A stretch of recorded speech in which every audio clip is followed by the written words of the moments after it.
It's your weekly educational show. And tune in. It's inspirational, educational, and you won't want to miss it. It's everything agriculture. Hey, this man Easy, inviting you to tune in. It's all about everything agriculture with the man Banky and Company alongside Yason Tafari. It's your weekly educational show. And tune in. It's inspirational, educational, and you won't want to miss it. It's everything agriculture. Hey, this man Easy, inviting you to tune in. It's all about everything agriculture with the man Banky and Company alongside Yason Tafari. It's your weekly educational show. And tune in.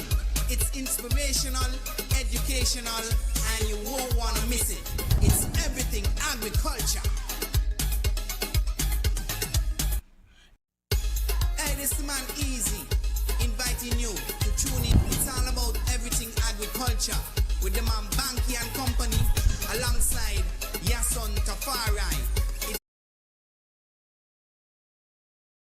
Welcome to the Everything Agriculture Show. It's the first Friday of February. Yason, it's the first full week of February. So great, starting off the first in February and this Friday evening. Good evening to wherever you're at.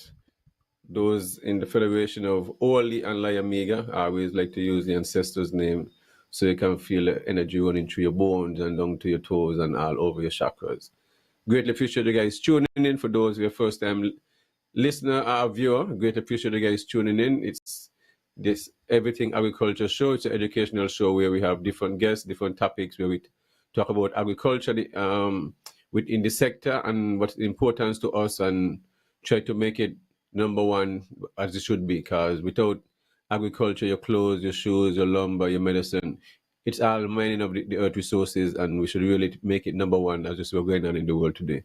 So before we get started, let me say good evening to the folks in the neighboring islands, Saba, Statia, St. Bart's, the U.S. Virgin Islands, the BVI, the folks over in Montserrat and Antigua and Barbuda, and also the folks down in Bermuda. We have, well, over 50% of the people in Bermuda is said to be of Nivisian descent. Well, that's a very, very powerful thing. So, say good evening to our people over there, or people over in St. Vincent and the Grenadines, Barbados, Grenada, and also the folks up in Trinidad. We have, and also the folks over in the diaspora, North America, Canada, folks from up to Maine, come straight down to Boston, down to the Florida Keys, Atlanta, Virginia, Chicago. I ain't seen JT Taylor for a while. I know it's winter time, so everybody banning up, and very, very cold in this time here. Winter, this is like the middle of winter, so we still have a lot more, couple more months to go to talk about this winter season and stuff like that. So just stay warm, pay attention. So also the folks over in Europe, England, we have people still stay up at night time.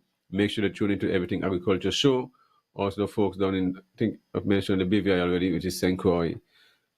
Also students over in Costa Rica and in Taiwan, definitely, especially those who study in agriculture, because it's the most important, you understand, most important profession there is. But throughout the Caribbean, it is said to go under the bottom, but then we import the most food, billions and billions of dollars worth of food a year time. So it shows something is really wrong with us, and we really got to look at our leaders and those who lead us. If they're not invested in agriculture and pushing agriculture and looking inside when it comes to investment, when it comes to developing our natural resources, where they're building hotels and stuff like that, we can't take them serious. Because agriculture, it must mean you must have good water policies, you must have good roads, and all these different stuff. Everything is connected with agriculture.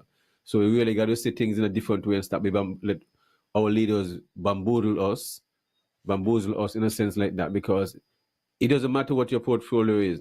Everyone should have a say when it comes to agriculture, because you have to deal with the environment and everything there is.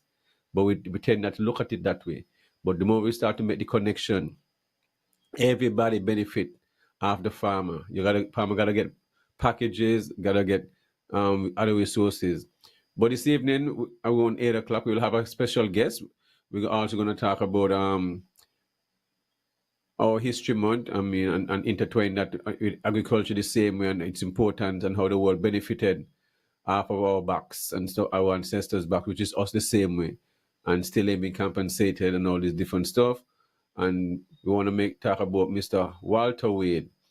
I mean, growing up, we all know Penny's Beach and all those lush coconut trees, which was a landmark, and go straight across the coast of Penny's. And growing up, you hear all the stories about Penny's estate and Wally Wade and all the different stuff. And so you just have all. So this evening we'll have a discussion with one of his great granddaughter, and how was it growing up to be, you know, what I mean, in the family, hearing the stories of our great granddad and stuff like that. And we know some of this stuff that he'll get involved in when it comes to shipping out of cattle to Trinidad and all this different stuff. So we'll get into some of those discussion. But this evening we'll just talk around food security, our history month, which is always every month, not just the 1 month and the other month, of course, you know. So Yason, good evening. How everything going? Greetings, welcome. It's another beautiful Friday here in California. Last night was a little bit rainy. Today it's just sunny and bright. Looking Right. forward to the discussion with the sister in terms of learning a bit more about the contributions of Mr. Wade. And Yes, it would be interesting to learn more about some of our um, historical farmers like that in that sense, because I remember, I could recall a couple of years back when you had that brethren from St. Kitts, he passed away, the elder, Mr. Doe, remember Mr. his Doe, name. Yes, Mr. Doe. and he spoke Yes, about the kind of Willie Doe. activity that used to take place on St. Kitts and Nevis in terms of the kind of Yes, um, fruit orchards we had and kind of production that we used to be shipping throughout the region and things like that.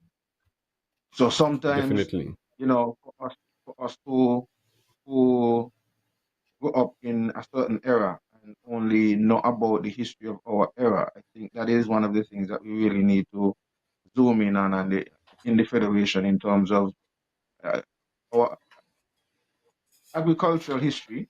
Those who would have contributed from the agricultural scope, but generally, on a whole, we have things like the Buckley's Uprising, which we commemorated recently, but it's only something that Yes, we hear about like once a year, and give thanks to the Rastafari community, because if it wasn't for the Rastafari community who have been upholding such a, celebration and making it, something that is significant, we would not have been where we are with things like that today. So it's good, and I really do look forward to hearing more about that, and I really want to encourage our folks to log in and tune in. So I'm glad that we're here early and we could start the conversation and get people to log in so that they can learn about what is going to be shared with us this evening. So I do look forward to learning more. I got my book and my pen here to take notes and get into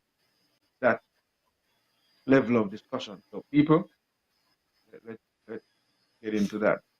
Yeah, and also, As if we remember to share the link, and if right, you want to be a and as part of the we show, the telephone number, you put up the telephone number 1-869-662-7196, and it's our history month. So it's going on September. Will make 5 years since Jason and myself doing this show. So it shows our commitment.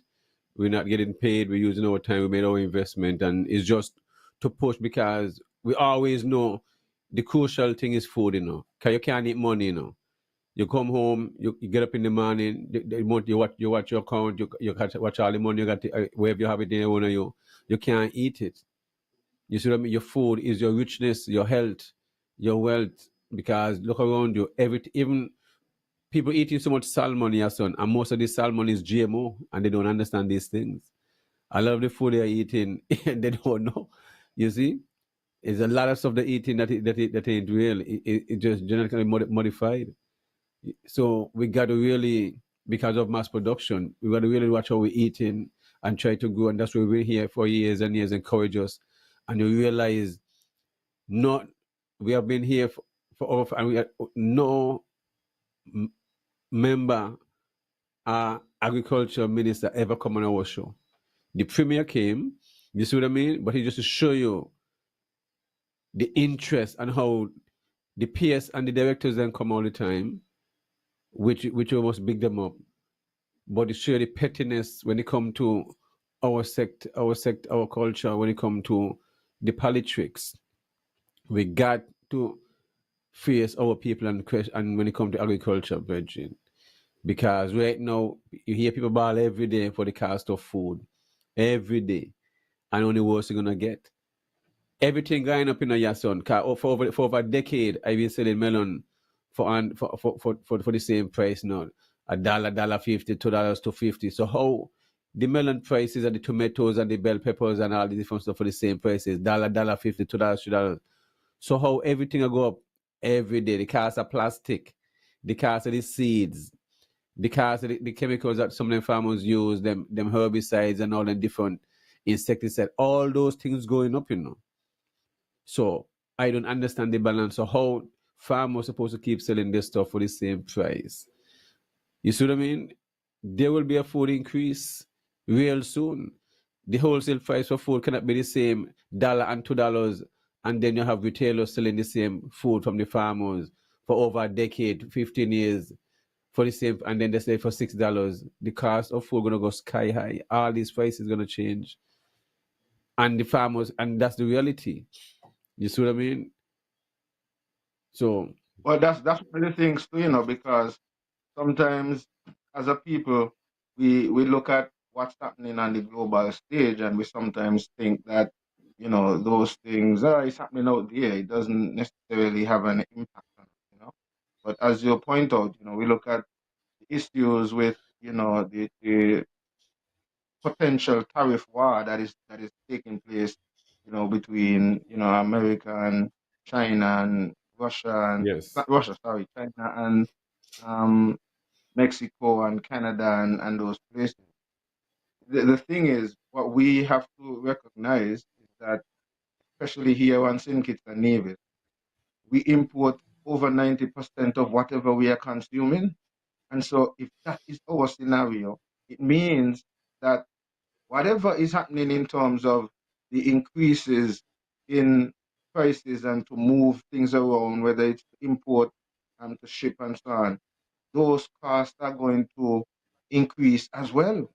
And if you are dependent on import, then it means when it gets to your shores, then it's going to be a lot more than what it was before. And so it's going to have some significant impact on the people on the ground.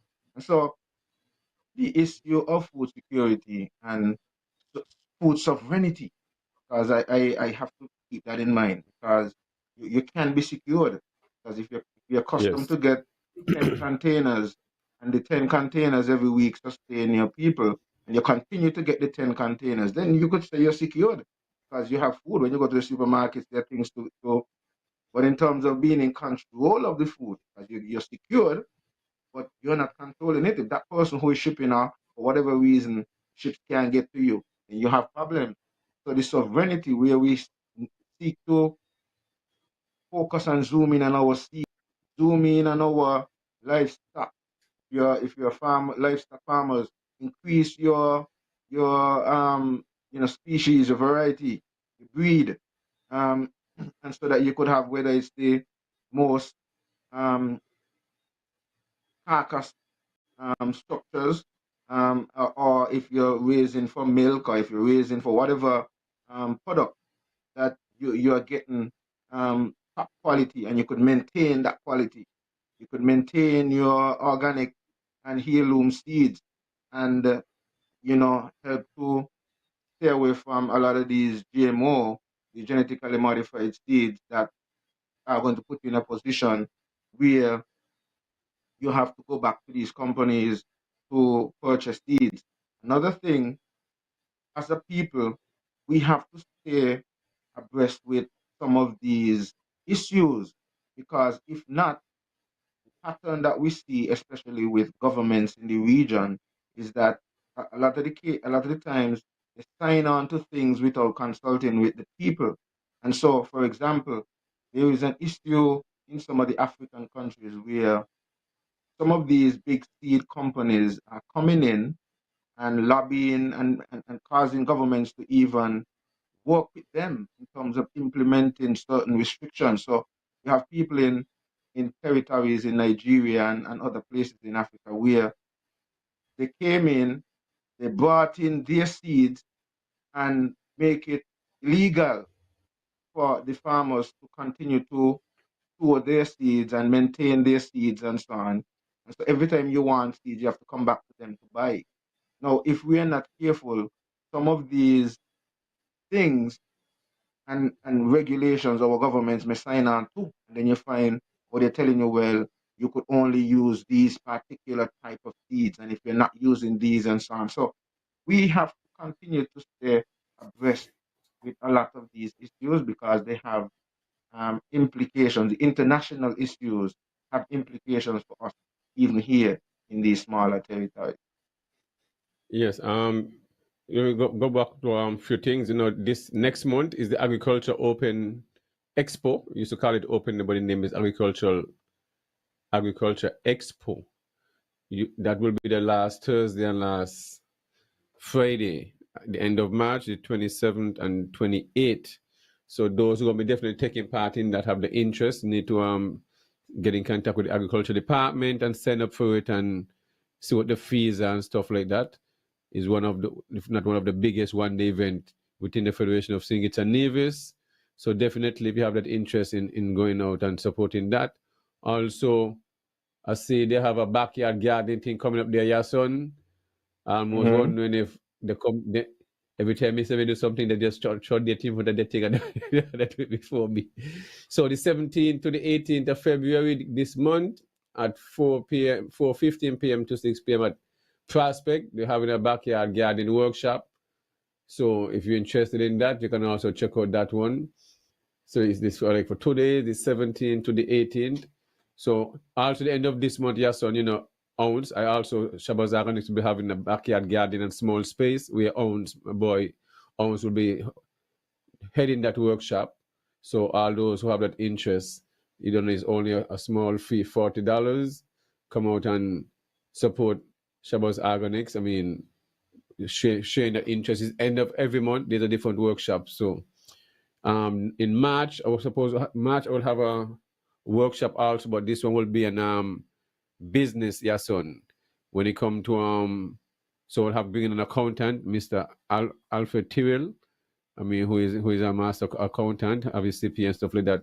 Very when it comes to small businesses and guiding them when it comes to managing their money and their business and stuff like that. So it's different topics and different at the end of each month and stuff like that. So it's important that I bring in Mr. Tyrrell. I already spoke to him, but just that. And in March, we'll have that workshop on a Sunday, because his religious practices and stuff like that. So instead of the Saturday, I'll alternate and have that workshop on a Sunday. The same 8 o'clock, we will talk about those who have that interest when it comes to business. And Mr. Tyrrell as an expert, we have had him on this show before and stuff like that. So, and plus he's also a farmer and well engaged when it comes to agricultural practices. So that is what's going to be coming up. Also at Shabazz Organics, we still have mangoes, different varieties of mangoes available. Still have pumpkin available, and what you call it? A lot of star fruit on the trees, pomegranate. And if you want fresh pomegranate juice, sorrel juice, and your local juice, star fruit, I mean, check Mansell's last stop. Definitely. I mean, it's doing a great work when it comes to the agro-processing part, using up the fruits and making a nice drinks and stuff like that. So all this agro-processing and stuff like that. So gotta big up, definitely also big up Aisha, who come over on the weekends and help with the cooking, the local soul food, like Saturday, tomorrow, you get your car meal and fish and all those different stuff, and the baked chicken and ribs and all the different stuff, you know what I mean? Soul food, you know what I mean? Real home cooked food and stuff like that, along with your vegetables at the same place. You chill out on the farm, if needed, and could get a tour same way. So, yeah, son, the food situation is a real thing. You can see what's going on. I mean, the farmers them feeling it on their farms throughout the United States because of a lot of this crackdown that was sent out since Trump have gone into it. So you're gonna show us trickle down here with the cost of food the same way and stuff like that. So these things are nothing is coincidental, because our people forget very quick. It's just the other day we were locked down. You see what I mean? We were locked down, and people like me and you was the one who was the what anti the spreaders or whatever it is. What kind of term they used to use? So no, We yeah, me and you was the fabricated the problem, vaccine. Yes, and we're still here, firm. You see what I mean? Standing, no issues. But then those who are trying to convince you to take the vaccine, whether both sides, all of the political parties, all of them, all of them. So, my name forget and never forget. So once you're trying to convince me to do these things, I don't know. You are the enemy. Because that's just the reality. Because I mean, I have no rights. I must just do what you say. And your views, I have no right of my own self. Neither my children, they have no rights. So you take away my rights because you said this and that's it. So nobody else got no rights. You see what I mean? So it just shows you the environment we're living in and stuff like that. And it's just like the other day, I think there was, but we not get on that right now. We stick along with the food thing because that is what is important. Okay? And Yeah, also and encourage those. as you mentioned, the agricultural open day, Yes. the expo, Agri Expo. Um, I was really wondering about the Navy side because I didn't see a flyer for them, but I did see that. Think it's already jumped out and put out their flyer for Yeah, their open day there's a flyer out during for this. Navy's one. The Navy's one, they had a flyer out similar to Sink It one. They had put out a flyer also. 'Cause I realize Well, Sink I It did, one moved down in May, not April now. yeah, right. It's the 1st and 2nd of May. And I when they're not um doing as good as they should, we critique. But when I see that they're making positive steps, I would also congratulate them as well. So just like you talk about I did see that flyer for the backyard gardening workshop, and I think it is a very good Yes. idea. I'm hoping that folks would take initiative and go on out and learn some more about backyard gardening, as it is Yes. very, very critical. So please, it's free on the 17th and 18th of February. The Ministry of Agriculture is putting on a backyard gardening workshop. About the event, they say our workshop is a place to understand sustainable home gardening practices, to promote biodiversity and support local environment. What you will learn, containerized gardening techniques, sustainable agriculture, repurposed gardening materials, inexpensive gardening experiences and practices. Sorry. And so this is very good because a lot of these tips would be helpful in these times where money is crucial, and learning some of the techniques will help you to be able to sustain yourself, to feed yourself, by at least maybe not having to buy certain things. Certain things would be off of your shopping list and so on, and you would be healthier as well because the fresher Yes. you eat it, the better it is for you. And the fact that you're going to be growing it yourself, you would know what chemicals and or if you use any at all to cultivate. Definitely. So that's really pretty good. The other um, thing I noted was there was a post put out by the public relations for the government too in relation to um, knowing about your seeds, in terms of being able to quarantine, informing people as to Mm-hmm. um, what you need to know when importing seeds. So they have something that says, to all importers importing seeds, know the rules. Planning to import seeds from platforms like Alibaba, AliExpress, Amazon, eBay, Shein, or Temu, and contact us before you buy. If you're going to buy seeds from those platforms, please contact the quarantine department before you buy. The Department of Agriculture Quarantine Division can guide you through the regulations and ensure that your import complies with the law. Why? Protecting the agriculture sector from invasive species and diseases is crucial. What we offer, what is offered there, guidance on permissible seed type, guidance on the kind of seeds that you can purchase, information on required permits and documentation, clarification on quarantine procedures.